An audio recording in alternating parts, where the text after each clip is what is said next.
Hello students, myself Saptesh Kumar, Associate Professor, Department of Physics, Government College Sujangarh. Students, मैंने अपने पिछले lecture में जो लॉरेंज रूपांतरण समीकरण की व्युत्पत्ति को स्टार्ट किया था। केवल हमने उसका शुरुआती कुछ चीज़ें आपको बताई थी कि माना एस व एस डैश दो जड़त्वीय निर्देश तंत्र हैं तथा एस डैश एस के सापेक्ष नियत वेग v से एक्स अक्ष की धन दिशा में इस प्रकार गतिशील है कि दोनों निर्देश तंत्रों की एक्स अक्षें संगत अक्षें समांतर बनी रहती हैं। मान लीजिएगा t बराबर टी डैश बराबर 0 समय पर यदि दोनों निर्देश तंत्र पूर्णतः संपाती हों, जैसा कि चित्र में प्रदर्शित है। संपाती का मतलब होता है कि एक निर्देश तंत्र की एक्स अक्ष दूसरे निर्देश तंत्र की एक्स डैश अक्ष के ऊपर हो, ओ डैश ओ पर हो, वाई अक्ष वाई डैश पर हो और जेड डैश अक्ष जेड पर हो। तो इस तरह की स्थिति को हम संपाती स्थिति कहते हैं। तो मान लीजिएगा बिंदु ओ या ओ डैश पर एक क्षण दीप्ति पैदा होती है, तो आइंस्टीन के सापेक्षता सिद्धांत के अनुसार दोनों निर्देश तंत्रों में स्थित प्रेक्षकों को यह क्षण दीप्ति सी वेग से गोलीय तरंगाग्र के रूप में फैलती हुई प्रतीत होगी। इसका कारण यह है कि आइंस्टीन का जो द्वितीय आपका सापेक्षता सिद्धांत का द्वितीय विगृहीत है, उसके अनुसार जो प्रकाश का वेग है वो ना तो एस डैश की गति पर निर्भर करता है ना एस की गति पर निर्भर करता है, और वो आपका एक सार्वत्रिक नियतांक है। इसलिए दोनों ही प्रेक्षकों को जो क्षण दीप्ति है वो अपने चारों तरफ सी वेग से ही फैलती हुई प्रतीत होगी। यदि एस के सापेक्ष बिंदु पी तक इस क्षण दीप्ति को पहुंचने में लगा समय टी तथा एस डैश के सापेक्ष लगने वाला समय टी डैश हो, तो o p by c equal to t तथा o dash p c by o dash P by c equal to t dash. ऊपर की दोनों जो समीकरण हैं इनसे हम ओ पी का मान निकाल के यदि रखें तो x square plus Y square plus Z square raise to the power half या under root x square plus Y square plus Z square, ये ओ पी की वैल्यू है। यदि इसे सी से डिवाइड किया जाए तो हमें इक्वेशन मिलती है under root x square plus Y square plus Z square divided by c equal to t, या x square plus Y square plus Z square minus C square T square equal to 0, समीकरण 1। इसी तरह यदि प्रेक्षक निर्देश तंत्र S dash की बात करें तो उसमें जो उपरोक्त समीकरण है उसके लिए O dash P by C बराबर टी डैश से जो समीकरण हमें मिलेगी वो X dash square plus Y dash square plus Z dash square C minus C square T dash square equal to 0, समीकरण 2। तो उपरोक्त दोनों समीकरणों को देखने से स्पष्ट है कि एस व एस डैश के सापेक्ष निर्देशांकों के रूपांतरण समीकरण इस प्रकार होने चाहिए कि समीकरण 1 व 2 हमेशा वैध रहें।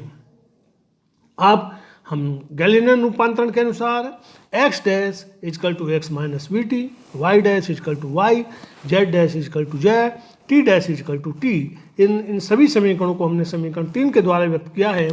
तो गैलीलियन रूपांतरण से यदि हम ये मान उपरोक्त दोनों राशियों में रखते हैं, या ये कहिएगा कि X dash Y dash Z dash और टी डैश के मान समीकरण 2 में प्रतिस्थापित करते हैं, तो X minus we T whole square plus Y square plus Z square minus C square T square equal to 0, क्योंकि गैलीलियन रूपांतरण में टी और टी डैश बराबर होते हैं, वो आपके अचर होते हैं, वो आपके परिवर्तित नहीं होते।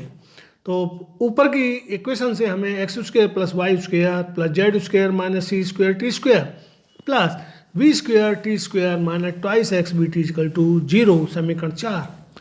तो समीकरण 4 को देखने से स्पष्ट है कि गैलीलियन रूपांतरण अतिरिक्त पद V square T square minus twice X B T के कारण समीकरण 1 के तुल्य नहीं है। अतः ऐसे निर्देश तंत्रों में जिनके सापेक्ष प्रकाश का वेग अचर माना जाता है, गैलीलियन रूपांतरण वैध नहीं होता। माना वैध रूपांतरण समीकरण निम्न प्रकार है: x dash is equal to alpha x plus beta t, y dash is equal to Y, Z dash is equal to z और T dash is equal to gamma x plus delta t. सारी समीकरणों को एक समीकरण 5 के द्वारा व्यक्त किया गया है, जहां अल्फा, बीटा, गामा और डेल्टा नेतांक हैं जिनके मान ज्ञात किए जाने हैं। अब x डैश बराबर 0 पर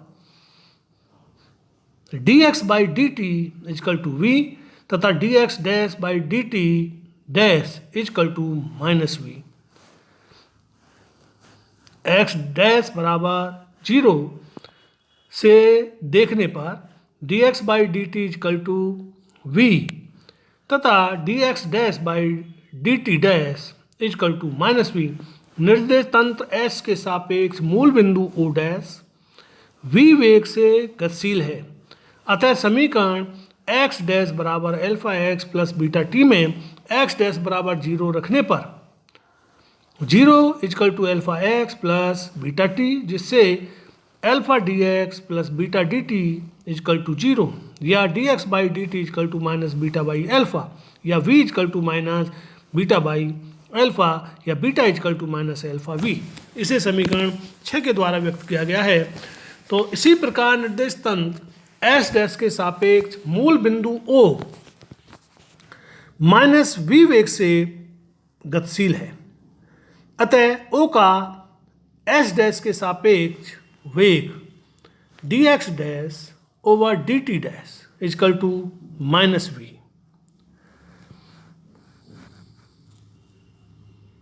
अब समीकरण x dash is equal to alpha x plus beta t dash बराबर gamma x plus alpha delta t को मूल बिंदु O के लिए लिखने पर x dash is equal to beta t dash is equal to delta t, क्योंकि मूल बिंदु O के लिए x इजकल टू 0। यहाँ dx dash is equal to beta dt dash is equal to delta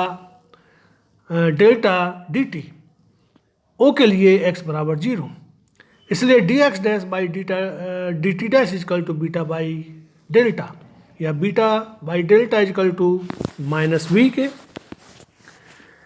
इसलिए delta is equal to minus beta by v के, delta is equal to minus minus alpha v by v, क्योंकि beta equal to minus alpha v, इसलिए delta is equal to alpha के। समीकरण 7। तो समीकरण 6 व 7 से मान समीकरण 5 में यदि रखे जाएं तो हमें x dash is equal to alpha x minus alpha V T, y dash is equal to y, z dash is equal to z, t dash is equal to gamma x plus alpha t, इन सभी समीकरणों को समीकरण 8 के द्वारा व्यक्त किया गया है। अब समीकरण 8 से मान x dash square plus y dash square plus z dash square minus c square t dash square बराबर 0 में रखने पर ये सारे मान यदि हम इसमें रख दें और फिर रूपांतरण के वैध होने के लिए समीकरण 9 x square plus Y square plus Z square minus सी स्क्वायर टी स्क्वायर बराबर 0 के रूप में प्राप्त होनी चाहिए। अतः यदि हम उपरोक्त समीकरण 9 की तुलना करें तो अल्फा स्क्वायर माइनस सी स्क्वायर गामा स्क्वायर बराबर 1 होना चाहिए, alpha square V square minus सी स्क्वायर अल्फा स्क्वायर बराबर माइनस सी स्क्वायर होना चाहिए। समीकरण 11 और minus twice alpha square V minus twice C square gamma alpha बराबर 0 होना चाहिए। इसे समीकरण 12। इस तरह हमें समीकरण 10, 11 व 12 प्राप्त होती हैं और जिनकी सहायता से alpha square equal to C square over C square minus V square या 1 over 1 minus V square over C square या alpha is equal to 1 over under root 1 minus V square over C square. इसी तरह समीकरण 12 से gamma equal to minus alpha V over C square. समीकरण 14। समीकरण 13 व 14 से मान समीकरण 8 में रखने पर X dash is equal to x minus we T over under root 1 minus V square over C square, चूँकि alpha is equal to 1 over under root 1 minus V square over C square, Y dash is equal to Y, Z dash is equal to Z तथा T dash is equal to minus alpha V over C square X plus alpha T, चूँकि delta is equal to alpha and gamma equal to minus alpha V over C square. तो T dash is equal to alpha into T minus V X over C square या T dash is equal to T minus V X over C square divided by under root 1 minus V square over C square. इस प्रकार Laurent रूपांतरण समीकरण रैखिक समीकरण के रूप में प्राप्त होते हैं। यदि v is very very less than c हो तो लॉरेंट रूपांतरण समीकरण गैलियन रूपांतरण समीकरण में परिवर्तित हो जाते हैं, क्योंकि उस स्थिति में राशि v square over c square वो शून्य मानी जा सकती है और हमें गैलिलियन रूपांतरण समीकरण आपके प्राप्त होंगे। तो अब गैलिलियन, अब हम जो लॉरेंट रूपांतरण समीकरण हम इस तरह प्राप्त कर लेते हैं, इसके पश्चात गैलिलियन रूपांतरण समीकरण की जो एप्लीकेशन है, इसकी सहायता से हम कुछ परिणाम प्राप्त करते हैं। तो उनमें सबसे पहला परिणाम है आपका लंबाई में संकुचन। लंबाई में संकुचन से मतलब है कि मान लीजिएगा एक छड़ x अक्ष के अनुदिश रहते हुए निर्देश तंत्र s के सापेक्ष v वेग से गतिशील है। यदि छड़ के साथ एक अन्य निर्देश तंत्र s डैश संयुक्त कर दिया जाए तो इस निर्देश तंत्र में छड़ विराम अवस्था में होगी। यह निर्देश तंत्र छड़ के लिए उपयुक्त निर्देश तंत्र कहलाता है। उपयुक्त निर्देश तंत्र में नापी गई छड़ की लंबाई छड़ की वास्तविक लंबाई L जो के बराबर होगी। कहने का मतलब है किसी भी निकाय के लिए, किसी भी निकाय से मतलब किसी भी पिंड के लिए, वस्तु के लिए वह तंत्र उपयुक्त तंत्र माना जाएगा जिसमें वह विरामावस्था में है और उसी में उसकी लंबाई, चौड़ाई, ऊंचाई जो भी हम नापते हैं वो उसकी वास्तविक लंबाई के बराबर होंगी। तो यहाँ पर हमने जो छड़ है जो हमने एस डैश माना है, तो एस डैश में जो छड़ की लंबाई होगी नापी जाएगी वही उसकी मूल लंबाई होगी। तो वास्तविक लंबाई L0 equal to x2 dash minus x1 dash, क्योंकि छड़ x अक्ष के अनुदिश समांतर रखी हुई है। तो मान लीजिए एस डैश में उसके जो सिरे हैं उसके निर्देशांक x1 डैश और x2 डैश हैं, तो छड़ की जो लंबाई, मूल लंबाई है, वास्तविक लंबाई है, वो L0 will be equal to x2 dash minus x1 dash, समीकरण 1, जैसा कि चित्र में दिखाया गया है। अब लॉरेंट रूपांतरण समीकरण से x1 dash is equal to x1 minus we t under root 1 minus v square over c square, x2 dash is equal to x2 minus we t under root 1 minus v square over c square. समीकरण 2 व 3 से स्पष्ट है कि छड़ के किनारों के निर्देशांक का मान एक ही छड़ पर किया गया है, अर्थात दोनों निर्देशांकों का मापन समकालिक है। समीकरण 2 व 3 से x2 dash minus x1 dash बराबर x2 minus x1 divided by under root 1 minus v square over c square, या L0 under root 1 minus v square over c square बराबर L। समीकरण 4, निर्देश तंत्र S में खड़े प्रेक्षक के लिए छड़ की लंबाई जो होगी वो L will be equal to x2 minus x1। समीकरण 4 से स्पष्ट है कि L का मान L0 से कम होगा, क्योंकि राशि under root 1 minus v square over c square is less than 1 के। यही लॉरेंज फिट्जगेराल्ड संकुचन है। यह आपका लॉरेंज फिट्जगेराल्ड संकुचन कहलाता है। अर्थात कहने का मतलब ये हुआ कि S में खड़े प्रेक्षक को गतिशील छड़ आपकी लंबाई में छोटी नजर आएगी, लेकिन यदि कोई प्रेक्षक उस छड़ के साथ संयुक्त है, उसी के साथ उसी वेग से गतिशील है, अर्थात उसके साथ सापेक्ष छड़ आपकी विराम अवस्था में है, तो उसकी लंबाई में उसे कोई परिवर्तन नजर नहीं आएगा। तो इस प्रकार हमने जो आपके लॉरेंट ट्रांसफॉर्मेशन उसकी सहायता से एक नई बात मालूम हुई कि पिंडों की लंबाई में, पिंडों के एक तरीके से जो डायमेंशंस होती हैं उनकी वो डायमेंशंस आपकी संकुचित हो जाती है, संकुचित दिखाई देती है, जिसके समांतर वह किसी वेग से गति करती है। तो अब इससे आगे ये जो इस तरह का संकुचन है ये लॉरेंज फिट्जगेराल्ड संकुचन कहलाता है। तो इससे आगे जो बात आएगी काल विस्फारण की, काल विस्फारण के विषय में हम कल बात करेंगे, अपने अगले लेक्चर में बात करेंगे। यहाँ पर एक बात मैं आपको और बता दूं कि लंबाई में संकुचन किसी पिंड की उस विमा में ही होता है जो वेग के अनुदिश होती है। वेग के लंबवत दिशाओं में स्थित विमाओं में कोई प्रभाव नहीं होता।